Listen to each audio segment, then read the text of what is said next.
Hey, we're back in Brittany Bay Park, one of my favorite little spots to come and shoot videos. Only the second time we've been here since they reopened. Got to try to find some spots sometimes where it's somewhat shady. At least there's some trees here to walk under because summer came early this year for Florida, let me tell you guys. Summer pretty much started in April this year, so trying to just stay cool out here. Now today I came across some very troubling statistics that point to just how unaffordable housing has become.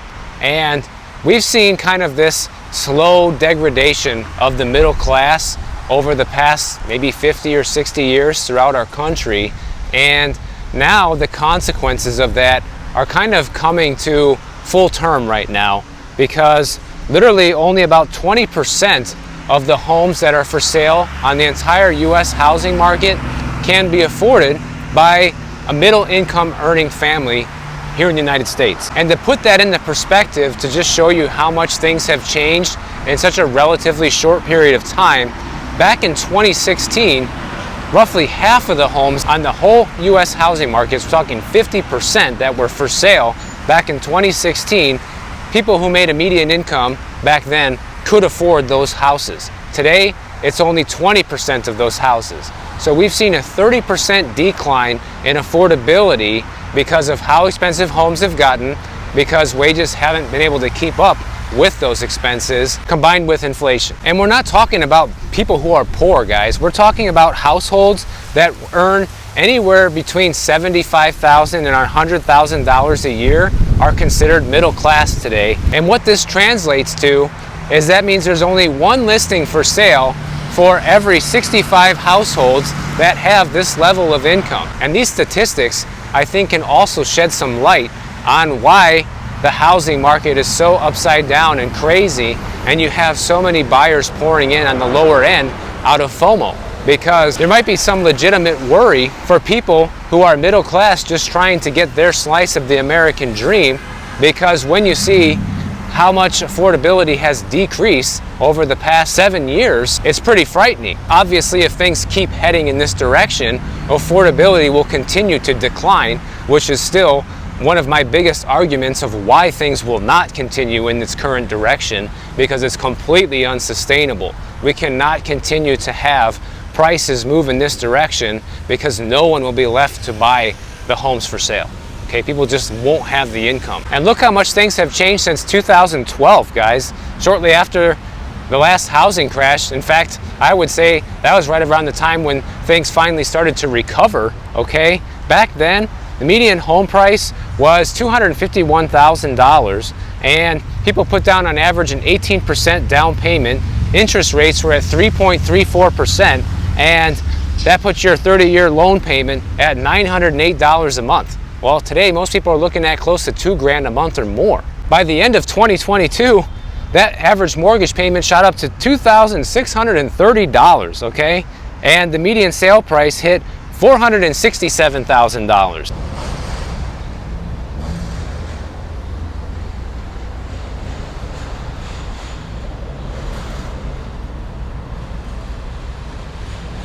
And with these figures, people are only putting 10% down. So as you guys can see, the more expensive housing gets, the less people are putting down because they can't afford it, guys. And what this does is it makes it far more likely that a home buyer will go underwater on their loan when things turn sour. So in just 10 years' time, we've seen monthly mortgage payments more than double. I mean, tell me how that's sustainable, because the wages certainly have not kept up. And I have the data here to prove it. Back in 2012, the median income was $60,000 per year. Today, it's about $70,000 per year. You can even round it to 71. That's still not enough. So you can see that the price of these homes has gone up tremendously compared to how far wages have gone up. It's not even close to keeping up, guys.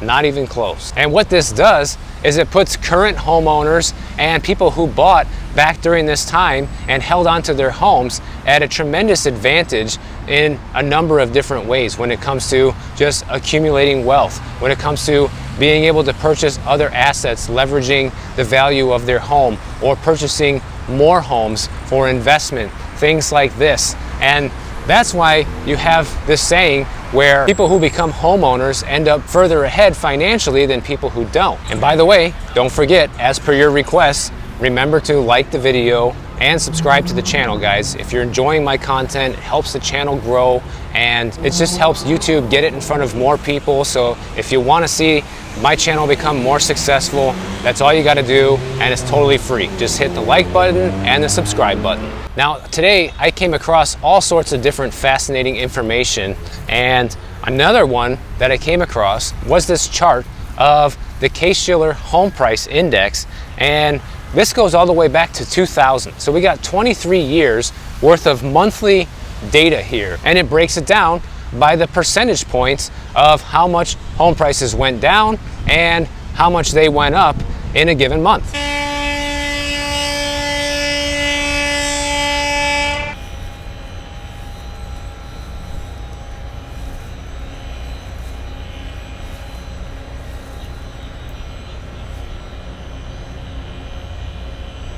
Now, the awesome thing about this chart is it shows you exactly by the month when the housing market during the last financial crash started to fall apart.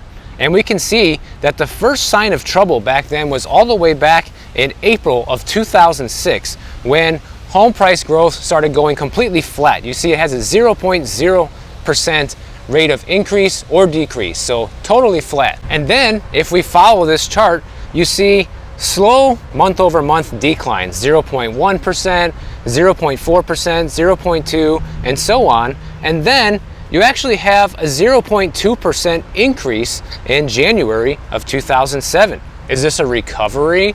That sounds pretty familiar compared to today, right? That's kind of the same thing they tell people right now, that the housing market has bottomed and starting to see prices go back up again, and that's it. There's going to be no crash, guys. Well, if you keep following this chart, as you can see, things fall apart even more shortly after that, because all you got to do is go the next month, flat home prices again, and then it starts falling, and that's when you really start seeing home prices start coming down month over month consistently for the next 2.5 years, guys. Every single month was negative from March of 2006 all the way over to May of 2009, okay? And then there were still months in between with small recoveries between then and there, and then you saw some home price declines again. These yachts are just insanely huge, aren't they? Such a cool place to come and shoot a video. So we can see by this chart that the home price recovery really didn't start happening until March of 2012, guys. So you basically saw home prices fall close to 5 years straight. Okay, that is a very long time to see prices consistently going down month over month, with a few increases in between. And I feel like this is almost to a T what is happening today. Because even if you look at Redfin right now, the last couple of months are showing a recovery in the housing market. You're seeing the median home price go back up. But is this going to be permanent? I doubt it. I really don't think it will be, because I think that we're going to follow the same trajectory that we did back in 2006. We saw a minor decline in prices, and then a minor improvement, and then things really started going downhill from there. To date, I think this is one of the most fascinating pieces of data I've come across, and it just is represented in such an easy visual way to understand what happened last time around. And when you look at where we're at right now, guys, it's pretty much the same thing. We didn't even have a flat month, okay? It just started going down. It went from going up in June of 2022 to the subsequent month of July dropping by 0.3%, okay? And it went down for a few months, and then we had a slight increase in February, 0.2%.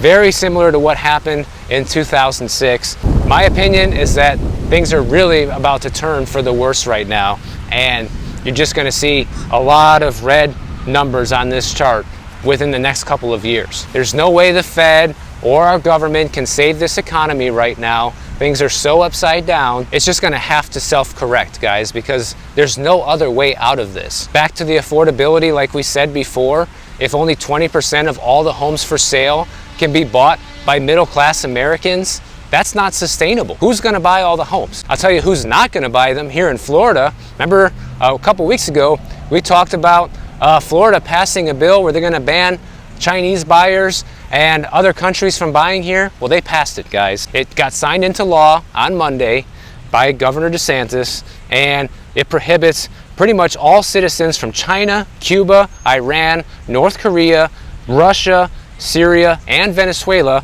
from buying real estate close to a military compound or critical infrastructure, including airports, ports, and wastewater treatment and electrical power plants. It only makes exceptions for foreign nationals from those nations living in Florida with non-tourist visas or those who have secured asylum in the state. Now, this bill didn't pass in its original form because it doesn't flat out ban all Chinese buyers. People still coming here on an EB-5 foreign immigrant investor program can still buy real estate here. And basically what this is, foreigners get priority US visas in exchange for investments in new real estate developments, okay? Since 2008, this has contributed to hundreds of millions of dollars pouring into Florida and throughout the rest of the country. A lot of people are wondering what's going to happen from this. Since they modified the bill and it didn't pass in its original form, probably not a whole lot's going to change because we still have a lot of foreign demand from other countries that are not on this list, guys. In fact, I shared with you guys when we talked about this last time that the #1 buyer now in Miami anyways is Colombia, okay, when it comes to foreign countries. So that's not on this list. People from Colombia can still buy here, and doesn't prevent people from European countries or Argentina or Brazil or any of the other big ones on the list from buying here. So is it really going to slow down foreign investment? No.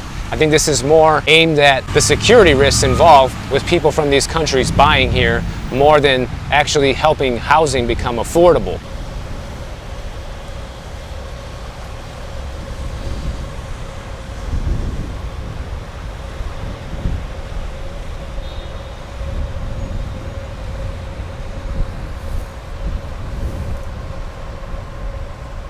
So if somebody from these countries wants to buy real estate here, they can only purchase a piece of Florida land that is up to 2 acres and it's beyond a 10-mile radius from one of the infrastructure sites we talked about, and they have to register the property with the State Department of Agriculture. And people who already own properties from these countries can keep them, but they have to register them with the state starting in January 2024. And if you don't register starting by that time frame, you start getting fined $1,000 a day. And anybody who inherits a property in one of these locations that is within the 10-mile radius of the infrastructure we discussed, they will then have 3 years to sell that property. It doesn't say what will happen if they don't. Most likely, then that's when the state will use their power to repossess the property from them if they don't sell it within that 3-year time frame. The restriction goes into place already starting in July 1st, so this is taking effect very soon. And real estate agents can be punished from this too. If you knowingly sell property after July 1st from these countries that are within these infrastructure limits, you could be facing a penalty of anywhere between $500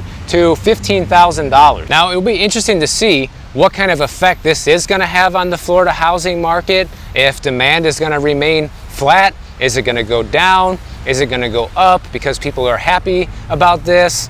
We don't really know, but of course, I'll be here to report on it. And guess what, guys? This also applies to new construction as well. Real estate developers are not allowed to sell new homes, offices, or warehouses to people from these 7 countries or allow them to invest in new construction. So lots of limitations here. And it was interesting because when I reported on this just a couple weeks ago, a lot of people were doubting that this was going to pass, and lo and behold, a couple weeks later, here it is, signed into law. So just in the span of the week, we had big news here in Florida. We have these huge restrictions on foreign investment here now if you're from a non-friendly country, and they made it very difficult for people who are here illegally to get work, to get a driver's license, or really do anything here in the state that they need to do. So I wonder if other states are going to start taking similar actions. I guess we'll find out, because we're kind of like the pioneer on this one. But you know what, guys? Not everybody wants to come to Florida. In fact, Alabama is the new Florida. And let me tell you what I mean. There was an interesting story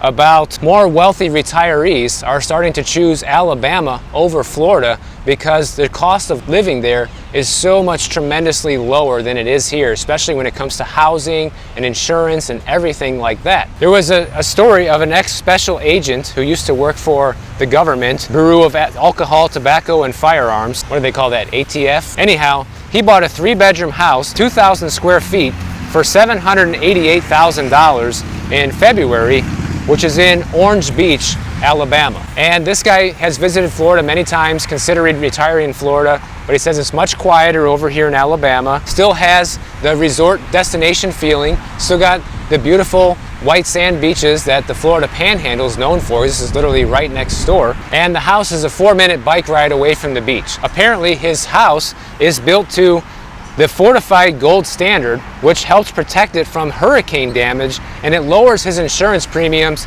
55% compared to houses that are not built to this standard, okay? His homeowner's insurance premium on this house is only $2,200 per year for a $788,000 house, guys. Just hearing this makes me want to move to Alabama.